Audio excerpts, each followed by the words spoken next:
이제 모세오경의 마지막 책인 신명기를 살필 차례입니다. 신명기는 가나안에 들어가기 직전에 가나안 땅에 들어갈 새로운 세대에게 율법을 다시 정리해서 전하여 주는 설교로 이해하시면 됩니다.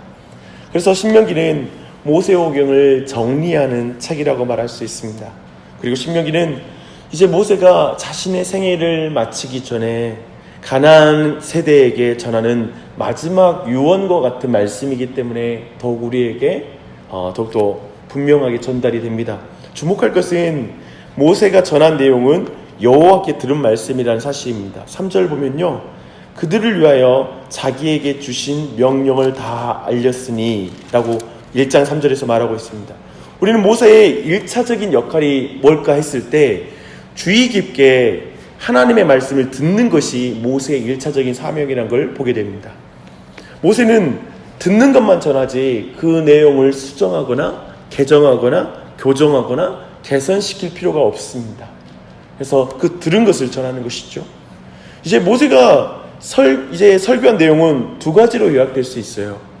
하나님이 하신 말씀과 하나님이 행하신 역사, 이 두 가지가 모세가 전하는 내용입니다.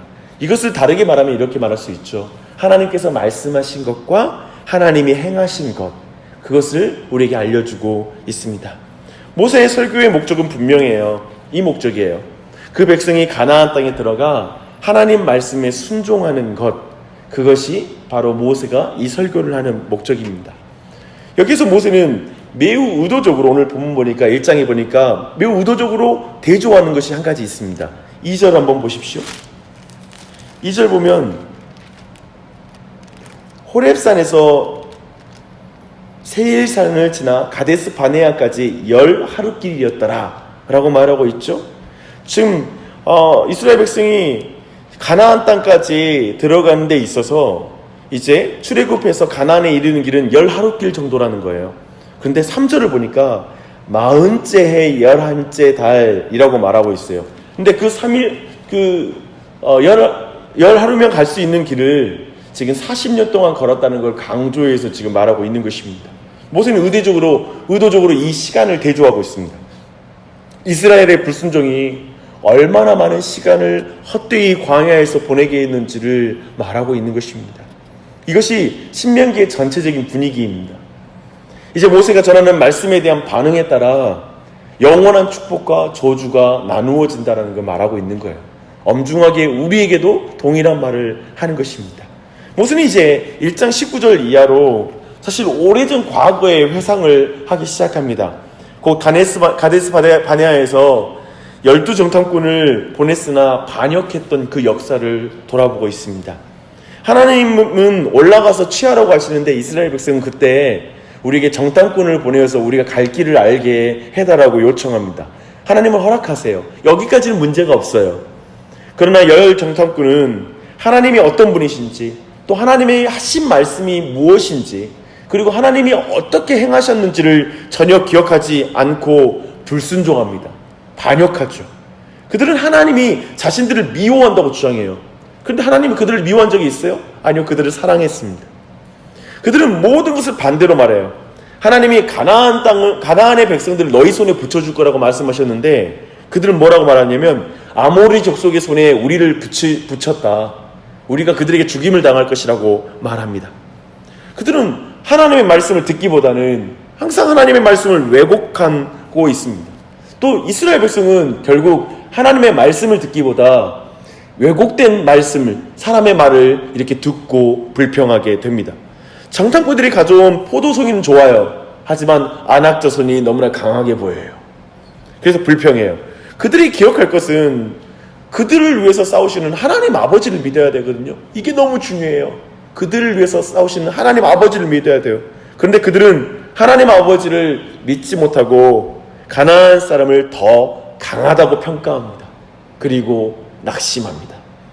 그들은 하나님보다 자신을 더 믿는 사람들이었어요.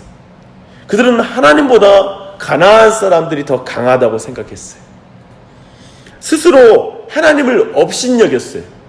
제가 요즘 이 업신여기다는 표현을 자주 말하는데 내 인생을 평가하고 나를 평가할 때 하나님 없이 평가하고 그리고 하나님 없이 예상하는 것, 그게 바로 하나님을 업신여기는 것입니다.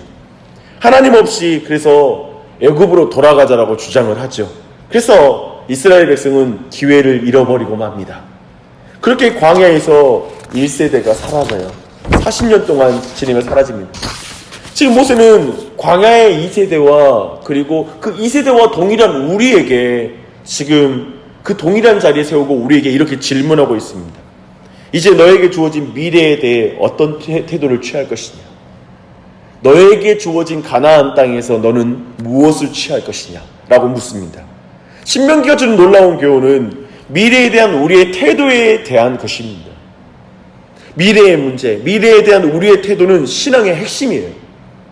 우리가 오늘 내일도 모른다고 하지만 미래에 대해서 여러분이 장차 여러분에게 있을 모든 일들, 변화들, 이런 모든 걸 생각할 때 성경은 장래의 은혜에 대한 기대를 가지라고 해요. 그 기대가 믿음이에요.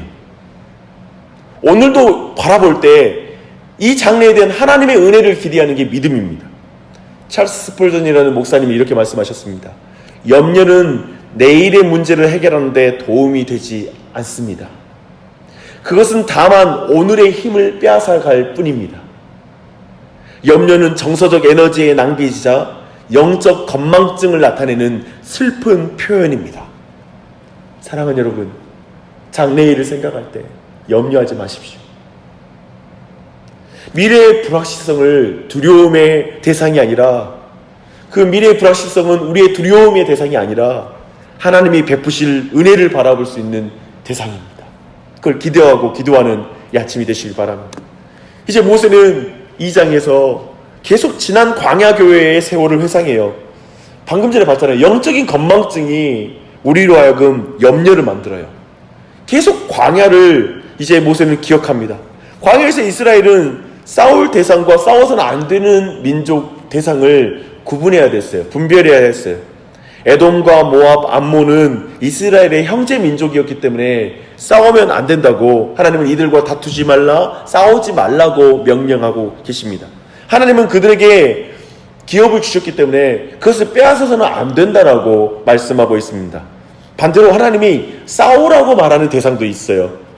헤스본 왕 아모리 사람 시온과 바산 왕 옥에 대하여서는 하나님은 싸우라고 명령하고 있습니다. 이것은 요단강을 건너기 전에 주시는 땅이 되었어요. 어쩌면 이 싸움은 후에 있을 가나안 땅에서의 전쟁을 한번 연습해 볼 수 있는 그 시험의 무대이기도 했습니다. 전쟁은 하나님이 이 가운데 진행하시며 하나님께서 이김을 주신다는 걸 그들이 이 두 왕과의 전쟁을 통해 철저히 경험하게 됩니다. 특별히 바산 왕 옥은 거인 족속인 르바인 족속으로 장대한 거인이었어요. 그래서 오늘 말씀 보면 철친상 기르기가 4.5m에 해당하고요. 그 넓이가 2m에 해당해요. 얼마나 거대한 몸을 갖고 있었겠습니까? 그래서 이 전쟁의 승리는 오직 하나님의 힘으로 이기는 승리였다는 걸 회상시키는 거예요. 이제부터 전쟁터에 나가면 대적들은 이스라엘과 함께 하시는 하나님으로 인하여 두려워하게 될 것이라고 말씀하고 있어요. 25절이에요. 2장 25절. 오늘부터 천하 만민으로 너를 무서워하며 너를 두려워하게 하리니 그들이 내 명성을 듣고 떨며 너로 인하여 근심하리라. 그들이 내 명성을 듣고 떨며 너로 인하여 근심하리라. 지금 모세는 미래에 있을 전쟁을 위해 과거의 전쟁을 회상시키는 거예요. 기억하라는 것입니다. 자신과 대적의 상황이 중요한 게 아니라 하나님의 뜻이 가장 중요하다는 거예요.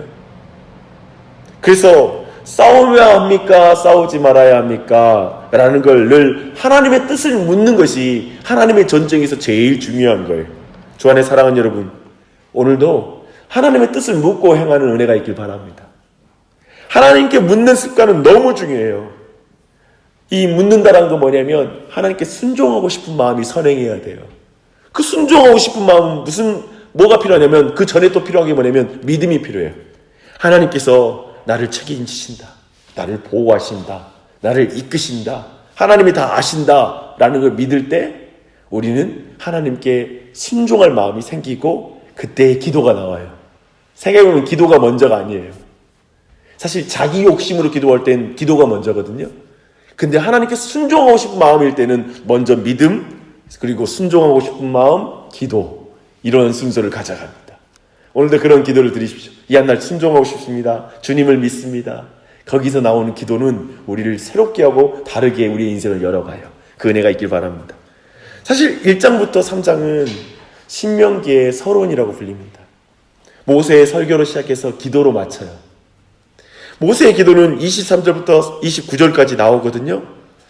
바울의 기도가 거절된 것처럼 모세의 기도가 거절이 돼요. 모세가 요단강 건너기를 너무나 원하는 거예요. 가나안 땅에 너무 가고 싶다고 하나님께 기도해요. 하나님께서 바위를 친 사건으로 말미암아 그가 가나안 입성을 허락하지 않거든요. 모세는 그러나 하나님께 또 들어가게 해달라고 간청을 합니다. 그러나 하나님께서는 그 기도를 거절하세요. 주님의 응답은 이거예요. 그만해도 족하다. 이 표현을 쓰고 있습니다. 그만해도 족하다. 하나님의 은혜가 그에게 족한 것입니다. 그래서 그는 비스가산 꼭대기에서 멀리 가나안을 바라보는 것으로 만족하고 역사의 무대에서 뒤로 물러납니다. 모세가 가나안에 들어가지 못하는 것은 출애굽 2세대에겐 충격적인 사실이었을 거예요. 모세도 못 들어간단 말이야 라는 사실 앞에 한 가지를 알았을 거예요. 왜 못 들어간지를 알거든요. 그래서 모든 그 2세들은 기억해야 돼요. 하나님의 거룩하심을 기억해야 돼요. 모세가 결코 우리의 죄를 가볍게 여기면 안 되는구나. 그러면 정말 가나안 땅에 들어갈 수 없구나. 내가 은혜를 누릴 수가 없구나라는 걸 깨닫는 것이죠. 하나님 성품을 드러내지 않고 자기의 성질을 모세가 드러냈거든요. 그리고 하나님의 거룩하심을 드러내지 않고 자신을 드러냈거든요. 그래서 가나안 땅에 못 들어간다는 그 사실을 그 백성은 분명히 기억해야 했습니다. 사랑하는 여러분, 여러분들도 이 사실을 기억했으면 좋겠어요. 이 한날을 하나님을 드러내고 하나님의 성품을 드러내고 하나님께 나아가는 한 날이 되시기 바랍니다. 우리의 과거의 사건이 미래를 위한 믿음의 자료가 됨을 믿으십시오. 그것이 패배이든지 승리이든지 이스라엘은 전쟁을 할 때마다 그것을 기억함으로 하나님을 신뢰해야 했습니다.